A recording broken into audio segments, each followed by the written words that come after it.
Hey, there, I got him. This is a little one. Now, there's no worry about taking these fish off of the beds. There's no worry about taking too many bluegill or sunfish. An awful lot of lakes, the bluegill and sunfish get stunted, and they might be 4 or 5 years old and only be this big. This is a healthy lake, though. There's a lot of fishermen who come out here. That one, I'd say is a little too small to eat. He'd be tasty, but it's a lot of work to fillet him out. He'll go back and he'll probably get on the bed again if he's a little male. I'll turn around and see if I can't pull one right out of the same area.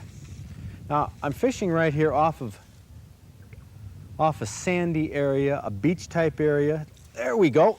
Oh, I swear that's almost the same one, but I don't think you had time to get back there. These are the small ones,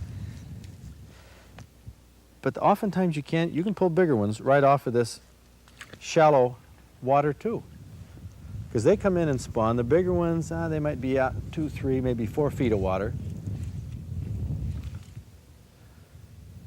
But I want you folks to realize that this rod and reel, the line, the leader, it's all store-bought. You could probably get an outfit like this for less than $30. You can use it a lifetime, and you don't have to cast any farther than I'm casting right now. At this time of year, the action is just as fast as you've seen it in here. I'm fishing with Bob, who just pulled one in. Ed is going to pull one in a second, and then I get one on again. It goes on and on like this. This is a great time of year to take kids out fishing because it's so easy to do in such shallow water.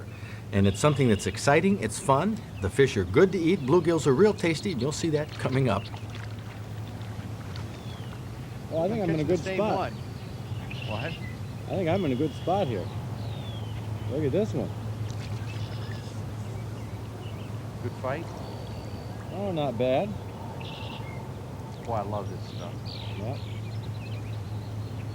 Yeah.